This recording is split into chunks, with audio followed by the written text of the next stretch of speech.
যখন তুমি নিজের রক্তের মানুষের দ্বারা কষ্ট পাবে, তখন তুমি একবার নবী ইউসুফ আলাইহিস সালামের কথা মনে করো।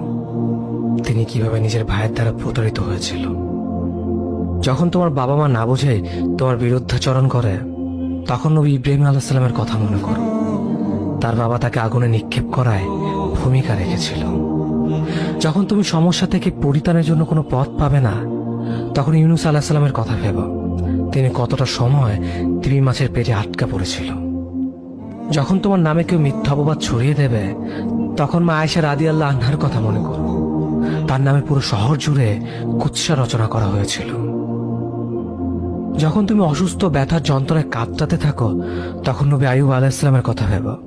তিনি ভয়ঙ্কর এক ভাইরাসজনিত রোগে আক্রান্ত হয়ে তোমার থেকে বেশি কষ্ট পেয়েছিল। যখন তুমি দিনের কোনো বিধান নীতিতে যুক্তি খুঁজে পাও না, তখন নবী নূহ আলাইহিস সালামের কথা ভেবো। তিনি কোনো প্রশ্ন ছাড়াই মরুভূমিতে নৌকা তৈরি করেছিল।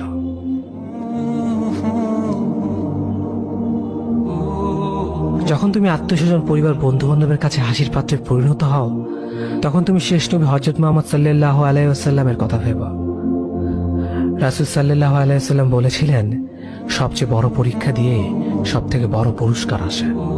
যখন আল্লাহ কাউকে ভালোবাসেন, তখন তাকে পরীক্ষা করেন, এবং যে এই পরীক্ষাগুলো মেনে নেয়, সে আল্লাহর সন্তুষ্টি অর্জন করে। আর যে অভিযোগ করে, সে তার ক্রোধের পাত্র হয়। হে আল্লাহ, তোমার কথা মনে করা, তোমার প্রতি কৃতজ্ঞ হওয়ার এবং তোমার ইবাদত করার তৌফিক আমাদের দান করো। আমিন।